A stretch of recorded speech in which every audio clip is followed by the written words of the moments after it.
Bunda, hasil endoskopi aku itu ada peradangan, ada gastritis, ada juga yang tukak, ada juga yang luka.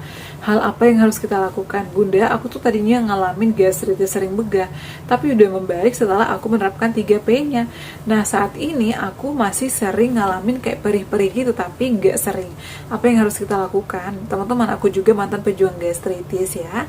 Emang 1001 sensasi yang kita alami. Di video kali ini aku akan memberikan beberapa tips apa aja yang harus kita lakukan, pola makan seperti apa yang aku terapkan pada saat itu, dan ramuan-ramuan apa yang aku konsumsi. Pastikan kalian tonton video ini sampai selesai, bantu aku subscribe, like, komen, dan share.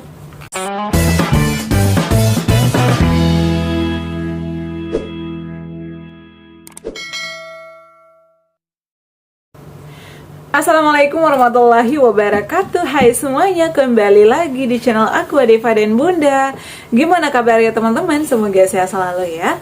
Di malam hari ini aku akan kembali memberikan kalian tips ya seputar asam lambung GERD anxiety psikosomatis. Tadi aku live sekitar 33 menitan. Terima kasih banyak yang udah hadir, dan mohon maaf bagi teman-teman yang belum sempat aku jawab pertanyaannya. Tadi lumayan banyak juga ya yang bertanya, Masya Allah banget. Semoga video-video aku dan semoga dengan hadirnya aku di live bisa memotivasi kalian, bisa membantu kalian untuk bangkit dari semua sensasi asam lambung GERD anxiety psikosomatis. Asam lambung itu memang gak bahaya, tapi kalau misalnya dibiarkan atau kita nggak menjaga pola makan, nanti bakalan lama-lama makin parah dan berbahaya. Jadi harus hati-hati ya.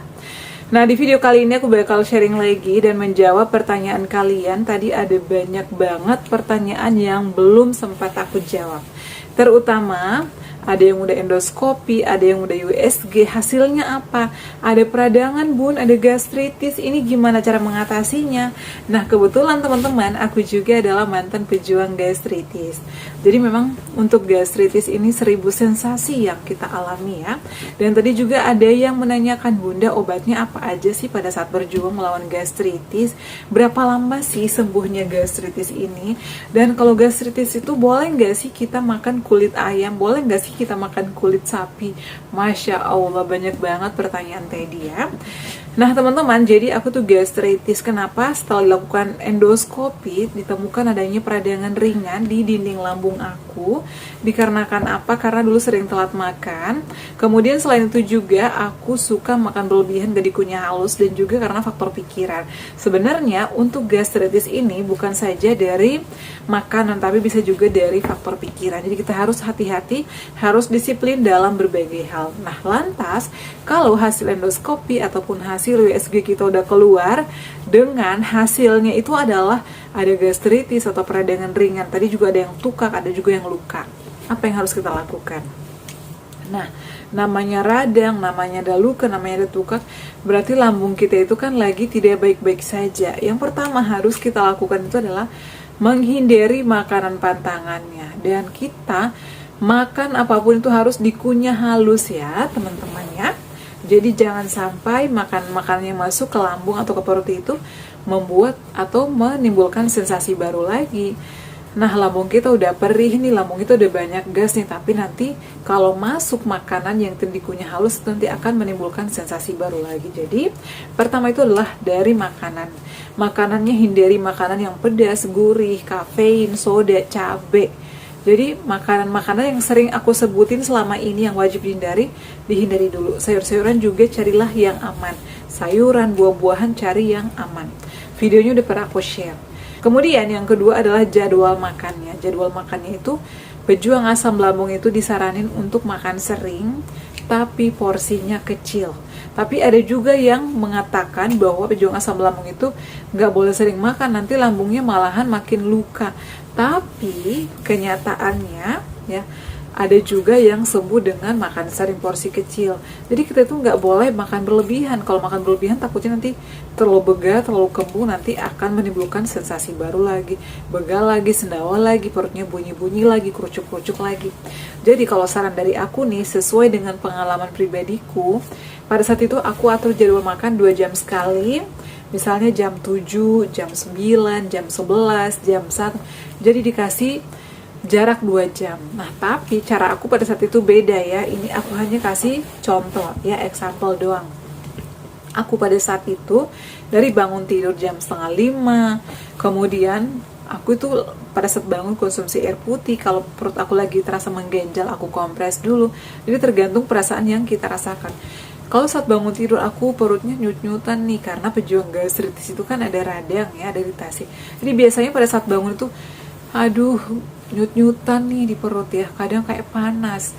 Hal yang aku lakukan pada saat bangun tidur adalah aku konsumsi air putih yang suap-suap kuku atau yang biasa. Jangan minum yang dingin ya, yang dingin banget, no. Jadi aku tuh konsumsi air yang suam-suam kuku. Setelah itu aku masak tepung gerut ataupun air tajin, salah satunya. Setelah itu aku lanjut stretching, biasanya ya aku olahraga rutin. Lanjut istirahat sejenak, mandi. Habis mandi aku makan tepung gerut ataupun air tajin yang aku masak tadi. Salah satunya ini, atau kalau tepung gerut ya tepung gerut, kalau air tajin ya air tajin. Nah kemudian setelah itu tuh lambung kita bakal enakan, yang tadinya mungkin kayak panas, jadi berasa lebih adem.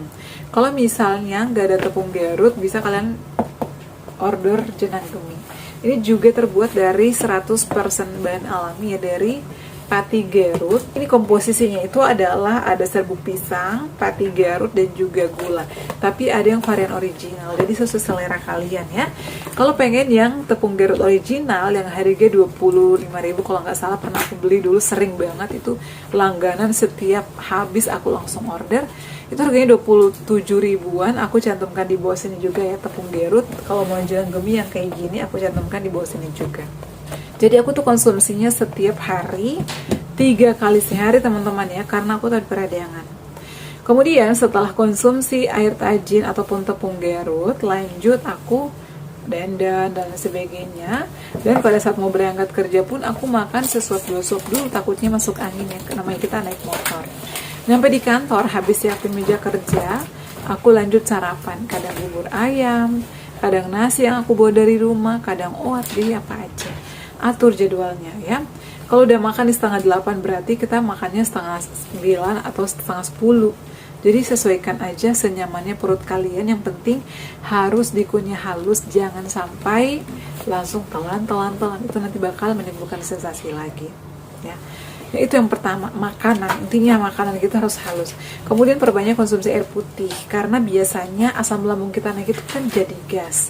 Jadi begal lagi, kembung lagi perutnya, nggak enak lagi, cemas lagi. Jadi sering konsumsi air putih juga agar kita nggak gampang lemas. Biasanya kekurangan cairan, kekurangan mineral, kekurangan vitamin juga. Boleh nggak sih kita konsumsi vitamin? Kalau aku pada saat itu disarankan konsumsi vitamin B kompleks, biasanya dikasih dari dokter sih, atau juga Neurobion Forte. Aku dulu sering beli karena aku tuh dulu sering kebas, darah aku tuh nggak lancar. Makanya sama dokter aku disaranin untuk sering gerak atau olahraga dan juga konsumsi vitamin atau Neurobion Forte. Tapi ini cocok-cocokan. Sekali lagi kalau misalnya kalian masih ragu, karena aku bukan dokter, kalian share ya, tanyakan ke dokter, karena aku berdasarkan pengalaman aja ya.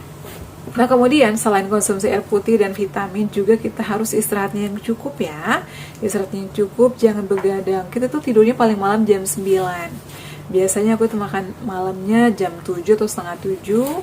Kemudian lanjut konsumsi Yakult kalau perutnya lagi kerucuk-kerucuk. Nah selanjutnya konsumsi air putih dan istirahatnya atau tidurnya di jam 9 malam. Pada saat bangun tidur tuh aku langsung cari toilet kalau misalnya habis konsumsi Yakult ya, karena kan pencernaan kita bagus, usus juga kita sehat kalau konsumsi minuman prebiotik. Selain daripada pola pikir tidurnya yang cukup, juga kita harus jaga pola pikir, karena ini adalah yang membuat aku sulit sembuh. Aku udah pantang makanan, aku udah menghindari ya, udah menerapkan olahraga rutin, aku udah menerapkan semua saran-saran dari dokter. Tapi yang membuat aku sulit sembuh pada saat itu adalah susah mengontrol pikiran. Aku itu dikit-dikit cemas, dikit-dikit baperan. Itu yang membuat aku sering kambuh dan sulit sembuhnya. Aku tuh sampai ke dokter kan setelah endoskopi itu aku kontrol ya sekitar 2-3 bulanan lah ya. Kata dokter setiap kontrol, gimana? Apa yang dirasa sekarang? Masih begah dong. Nah kamu udah hindari pantangannya kan? Udah dong. Tapi pikiranmu nih yang susah dikontrol. Jadi kalau pikiran aku udah mulai datang atau udah mulai negatif, aku langsung olahraga, kadang relaksasi, kadang meditasi. Jadi aku tuh nggak boleh banyak pikiran, karena itu yang membuat aku sering kambuh teman-teman. Jadi buat kalian pejuang gastritis, sabar, terapkan 3P-nya. Tadi juga ada yang bilang, Bunda aku tuh udah masa pemulihan Bun, udah sekitar 2,5 bulan menerapkan 3P-nya, tapi kok masih sering perih. Itu bisa saja karena masih ada kayak radang ataupun iritasi. Jadi saran aku, selain kita menjaga pola makannya, juga bisa dibantu konsumsi tepung gerut ataupun jenang gemi ya. Kalau misalnya nggak ada, bisa konsumsi air tajin aja. Seperti yang selalu aku jelaskan, untuk contoh video air tajin juga udah ada, jadi kalian boleh cek ya. Karena malam ini tuh banyak banget yang ngalamin gastritis, kemudian untuk tukak juga ya. Kemudian saran aku juga kurangi konsumsi makanan-makanan yang panas ya. Biasanya kan kita sukanya itu makan nasi hangat, nasi panas. Kalau aku nih dulu ya teman-teman, bawa dari rumah kan masih panas, nyampe di kantor udah dingin, jadi aku nggak mau angetin lagi. Meskipun teman aku nih lagi pada ngantri di microwave mau ngatin makanan, aku mah enggak. Udah makan, yang penting nasi aku nggak keras. Kalau lagi keras ya tetap aku angetin, tapi aku nunggu dingin dulu baru dimakan. Jangan makan sambil niup-niup, no. Kalau aku sih kayak gitu ya. Misalnya nih, aku mau makan jam 12, berarti aku jam 11 harus angetin nasi aku agar nggak keras. Kayak gitu ya. Kemudian masih sering ngap, sesak karena gasnya banyak, perutnya kembung. Caranya konsumsi air putih, sering lakukan meditasi atau atur nafas ya, pernafasan diafragma. Apalagi kalau tenggorokannya lagi mengganjal, lakukan pernafasan diafragma, sering kumur-kumur air garam. Dan kalau masih sering batuk di malam hari, coba kalian ambil air di gelas, taruh di atas genteng atau di luar rumah ya, yang penting kena air embun. Nah setelah sarapan pagi atau subuh-subuh, setelah makan ataupun setelah konsumsi tepung garut, konsumsi itu enak di tenggorokan dan itu bisa menyembuhkan. Tapi itu nggak instan ya, biasanya butuh beberapa minggu baru sembuh, karena itu kan obat alami ya, bukan obat kimia. Jadi dia butuh beberapa lama atau beberapa waktu agar untuk kesembuhannya. Karena aku juga pernah dulu ya, dan waktu kena mah biasa juga mama aku dulu selalu bikin ramuan itu kalau lagi batuk aku radang. Yang dilakukan itu adalah konsumsi air embun, dan itu aman sih, gak ada masalah kalau kita konsumsinya setelah makan, karena itu kan dingin banget ya. Tapi ada juga yang disaranin konsumsi sebelum makan. Ini posisinya kalau sebelum makan itu, kalau lambungnya itu nggak ada apa-apa atau udah nggak perih-perih, itu boleh sebelum makan. Kayak gitu ya terkait gastritis. Sering olahraga, kenapa biasanya kita banyak gas di lambung, menggembung-gembung, karena itu banyak tekanan juga. Jadi kalian hati-hati, sering olahraga, jaga pola makannya, dan dibantu juga konsumsi air kelapa hijau. Konsumsinya 2 kali seminggu atau 3 kali setelah makan, tapi jangan banyak-banyak, 1 gelas aja lah ya. Dan setelah makan jangan dalam keadaan perut kosong. Semoga membantu ya. Kalau misalnya nggak ada kelapa hijau di kampung kalian, boleh konsumsi jahe. Aku tuh dulu sering konsumsi jahe pada maghrib lah ya, setelah makan. Karena jahe itu adalah bisa untuk membuat kita perutnya, menghilangkan begas, sendawa, atau anti radang, anti kembung. Dan kalau yang masih panas perutnya, perhatikan makannya, konsumsi tepung garut ataupun air tajin ya, agar cepat pemulihannya. Dan terapkan pola hidup sehat, hindari makanan-makanan pantangan, ngerokok, kafein, soda, apalagi alkohol dihindari ya, sampai benar-benar pulih. Penyembuhannya berapa lama tergantung kondisi masing-masing orang. Jadi tetap sabar, ikhtiar, jangan lupa berdoa, terapkan 3P-nya, jangan banding-bandingkan diri kamu dengan orang lain, karena kondisi aku dengan kondisi kalian beda ya, tergantung dari kondisi masing-masing orang. Aku sembuh, kalian sembuh ya, pasti juga bisa beraktivitas kembali seperti sedia kala. Semoga video-video aku bermanfaat dan bisa memotivasi kalian semua. Cukup sekian ya share terkait gastritis. Nanti mungkin kalau ada yang kurang, karena biasanya aku lupa di tengah-tengah video, nanti aku bakal bahas lagi. Kalian tinggal komen di bawah video ini ya. Oke ya, cukup sekian. Jangan lupa untuk terus dukung channel aku Deva dan Bunda dengan cara like, comment, share, dan subscribe. Assalamualaikum warahmatullahi wabarakatuh. Sampai ketemu lagi di video-video aku selanjutnya. Bye.